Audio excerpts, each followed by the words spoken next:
Terungkap AKBP Basuki akhirnya akui hubungan asmara dengan dosen wanita muda Untak Semarang, terjalin sejak 2020. Ajun Komisaris Besar Polisi, AKBP, Basuki mengakui memiliki hubungan asmara dengan dosen Universitas 17 Agustus 1945, Untag, Semarang berinisial DLL, 35. Pengakuan itu disampaikan Basuki di hadapan penyidik bidang profesi dan pengamanan, Bitpropam, Polda Jateng.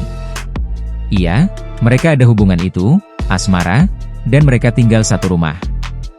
Ini dibuktikan dari keterangan AKBP saat dilakukan penyelidikan oleh Propam, kata Kepala Bidang Hubungan Masyarakat, Kabid Humas, Polda Jateng Kombes Pol Artanto kepada Tribun, di Mapolda Jateng, Kota Semarang, Kamis, 20 November 2025. Bitpropam memberikan sanksi kepada AKBP Basuki untuk ditahan selama 20 hari mulai 19 November hingga 8 Desember 2025. Penahanan tersebut diambil karena Basuki yang merupakan Kepala Subdirektorat Pengendalian Massa Dalmas Direktorat Samapta Polda Jateng itu melakukan pelanggaran berat yakni sudah berkeluarga tetapi masih menjalin hubungan dengan wanita lain. Pelanggarannya adalah yang bersangkutan tinggal dengan wanita tanpa ikatan perkawinan yang sah.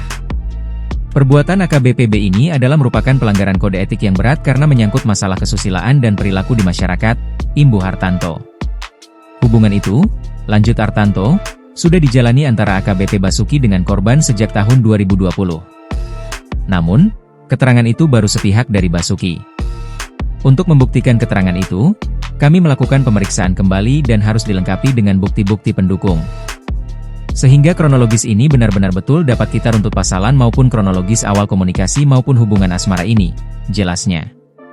Artanto menyebut, selama menjalin hubungan asmara, AKBP Basuki tinggal satu atap dengan korban.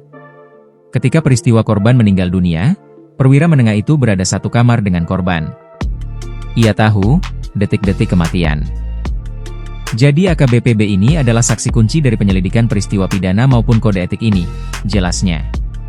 AKBP Basuki bakal menjalani sidang kode etik profesi Polri sebelum masa penahanannya habis. Artanto menyebut, sidang kode etik akan dilakukan secepatnya. Karena ini merupakan pelanggaran etik maka sanksi terberat adalah di PTDH, pemberhentian dengan tidak hormat dipecat, ujarnya.